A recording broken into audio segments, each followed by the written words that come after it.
Hello, baseball fans, and welcome back to another episode of the Today's Pastime podcast. We had a couple big moves happen in this past week. Kyle Tucker goes to the Dodgers on a historic deal. Bichette signs with the Mets, which I don't think anyone was expecting, and Ranger Suarez goes over to the Red Sox to make that maybe the best rotation in baseball. We're going to talk about all of these moves in depth right here in this video, so without further ado, let's get right into it. Getting it started with the big one, of course, Kyle Tucker. 4 years, $240 million to the Los Angeles Dodgers. The Dodgers did it. They went out and got the guy, as they have done many times before. We've seen the Dodgers do it over and over again. And now this lineup is so unbelievably good. So let's talk about this deal a little bit. First of all, Tucker gets opt-outs after years 2 and 3. So, he could potentially be back on the free agent market in 2 or 3 years. $64 million signing bonus, that's also insane. That's more money than his actual AAV, which is unbelievable.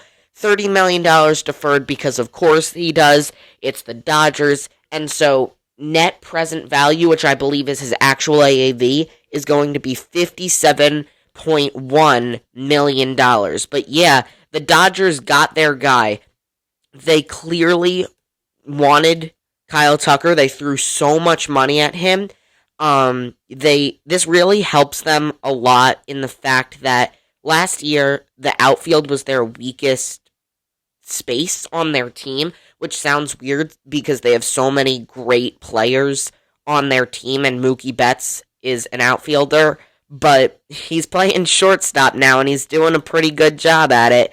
But last year, the Dodgers were having trouble filling out their outfield. They had Andy Pages and Teoscar Hernandez playing there every day, but then the other position, which was normally left field, was kind of a revolving door of, like, Michael Conforto and Kike Hernandez, and they just didn't really have a plan for that position.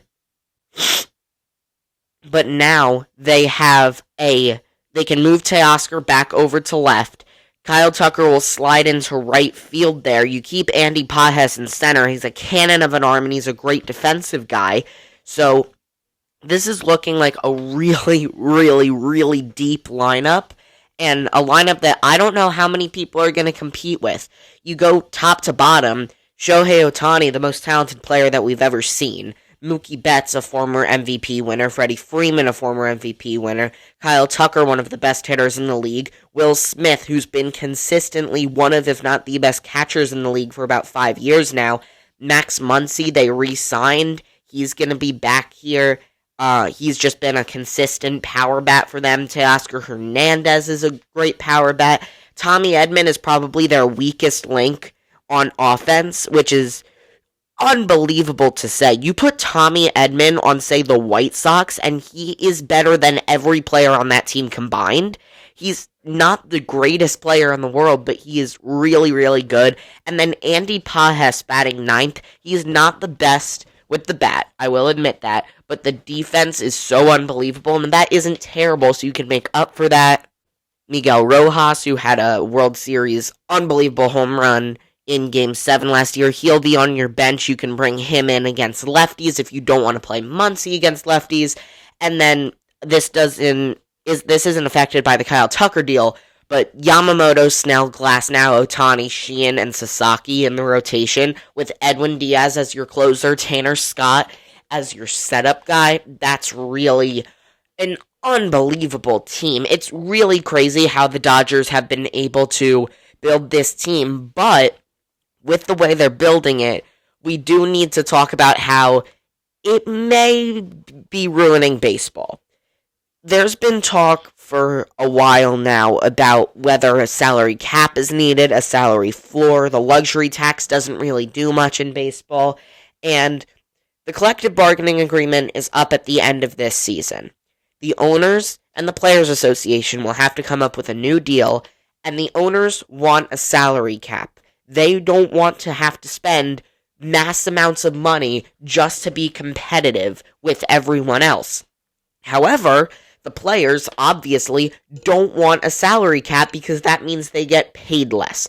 And it just amplifies this by Kyle Tucker signing with the Dodgers. If he signed with another team like the Blue Jays or the Mets, yeah, he still would have gotten a lot of money and the same issues still would have been brought up. But the Dodgers are getting everyone right now, and that's the issue. Since they have so much money that they're just throwing out at players, they have so many contracts over $100 million. It's unbelievable. And so this is going to be a really big talking point next year when they're doing the CBA, because the Dodgers can't keep doing this. They can't keep getting every marquee free agent. It just can't happen. Smaller market teams need to be able to have a way to get these big guys if they want them. And right now it's just Dodgers, Dodgers, Dodgers. So it remains to be seen what will happen with that. Let's just hope that we can still have a 2027 season. But on the topic of Kyle Tucker still, other contracts he got, I might be biased because I am a Mets fan, but I think the Mets might have given him the best deal out of everyone. The Mets gave him $220 million for 4 years. He was getting paid $60 million in the first 2 years, $50 million in the second 2 years, the same opt-outs that the Dodgers gave him, I believe, and a bigger signing bonus. The Dodgers already gave him a $64 million signing bonus, so for the Mets to pay him more up front and give him that big signing bonus, plus no money was deferred in the Mets contract while it was in the Dodgers, I do think the Mets gave him a better deal, but honestly, for Kyle Tucker, I don't think it mattered. To be able to get that amount of money still while playing for the best team in baseball, and it's not even close, he could go win a championship, maybe even multiple.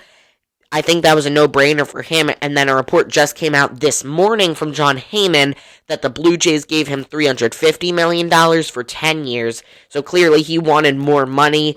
He didn't care as much about the longevity, so we'll see what happens with everything with the CBA, but that is the Kyle Tucker contract. So now moving on to the thing that happened literally probably 12 hours after, maybe a little bit more. Bo Bichette signs with the New York Mets. Did I see this coming? Absolutely not. I have no idea where this came from. I didn't hear anything about Bichette being connected to the Mets. The only thing I heard all offseason with him was Phillies or Blue Jays, and it was looking like Phillies. And Bob Nightingale came out from USA Today, and he said Bo Bichette went to the Philadelphia Phillies with a 7-year, $200 million offer. The Phillies accepted that offer the night that Kyle Tucker signed, the night before Bichette signed with the Mets. The Mets then swooped in at the last moment, gave him 3 for $142, and then he took it. And honestly, if I'm Bo Bichette, it makes sense. You're getting paid $42 million. I'm sorry, it's $146. He's getting paid $42 million a year for 3 years, and he has opt-outs after each year of the contract. If he has a phenomenal year this year and leads the Mets to the playoffs, he can opt out next offseason and get even more money, or not more money necessarily, but a longer-term deal. Same thing after 2 years. So it just gives him a lot of flexibility. I do like it for the Mets. While I do feel like it was a lot of money, Steve Cohen clearly doesn't care. But the Mets get a right-handed bat they desperately needed. He's going to be a guy who's not going to strike out a lot, which was a problem the Mets had a lot last year. So I do like this move for the Mets. I don't really understand the plan for the Mets, though. David Stern said in his press conference after the season ended that they were really going to focus on run prevention going into 2026. And now they've signed Jorge Polanco to play first base when he's never played first base before in his major league career.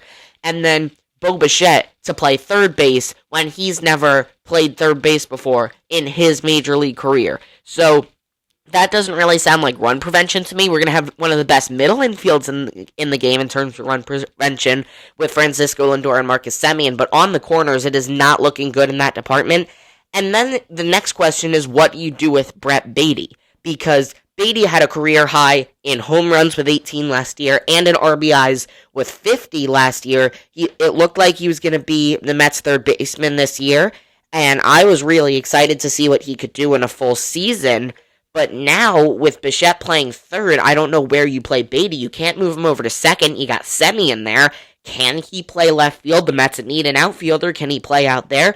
Or is he going to move over to first base and have Polanco DH? Is Polanco going to play first base and Beatty's going to DH? Are they going to switch off? So, I don't know what's going to go on with that, but I'm sure they'll figure it out. And in terms of Bichette's defense, he's never been a great defensive shortstop, but he's also not terrible. And the Mets did bring in Kai Correa to be their new bench coach this offseason. And Kai Correa, when he was with the Giants, did a lot of work helping their infielders get better on the defensive side of the ball. So I'm not too worried about that for Bo Bichette, but I am really curious to see what direction this Mets team goes in following this deal, because we need another outfielder. We have Tyrone Taylor and Carson Bench in the outfield with Juan Soto, so we need someone else there. We need starting pitching. It would be nice if we could bulk up the bullpen, so I don't really know what's going on with the Mets. I guess we'll see, but I think it's very obvious to say the team the Mets have now is not going to be the team they have on opening day. One other thing I'd like to mention on the Bo Bichette front before we move into Ranger Suarez, just now as I'm making this video, Dan Bartles from New York Post just came out and said that if Bo Bichette opts out, there's a clause in the contract that the Mets have to pay him $5 million if he does opt out of either the last year of that deal or the final 2 years of that deal. I've never seen that worked into a contract before, so I'm very curious how that came to be, but I guess we'll see how that works out. But moving on now to the final thing before we wrap up here, Ranger Suarez signs with the Boston Red Sox. This move is one that I didn't really see coming. I didn't hear a lot about Ranger Suarez a ton this offseason, but he goes to the Red Sox on a 5-year, $130 million contract to be the number 2 guy in that rotation behind Garrett Crochet. They also brought in Sonny Gray and Johan Oviedo this offseason. They have Brian Bayo, who's a solid 4-starter for you. I like his potential a lot. So this Red Sox team is really building a good core and a good pitching rotation. Garrett Crochet, Ranger Suarez, Sonny Gray as your 1-2-3 in your rotation. I understand Sonny Gray is older, but that 1-2 punch in a playoff series is pretty tough to go against. And their offense still looks good. They brought in Wilson Contreras in December. So they did lose Alex Bregman, so it remains to be seen what will happen with that. But yeah, Ranger Suarez to the Red Sox, 5 years, $130 million. Not a crazy amount of money. I do think that was a decent contract for both sides. So that's pretty much going to do it for this video. Thank you all so much for watching. I hope you enjoyed this video, and if you did, please be sure to leave a like on it and subscribe to the channel down below. I would greatly appreciate it.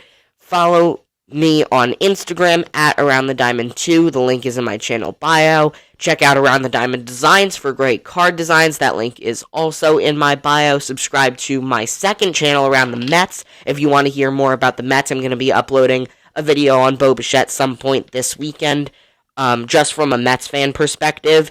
So if you want to check that out, I would really appreciate it. If you're listening to this on Apple Podcasts, be sure to download the podcast, leave a rating and a review. But once again, thank you all so much for watching. I will see you in the next one. Peace.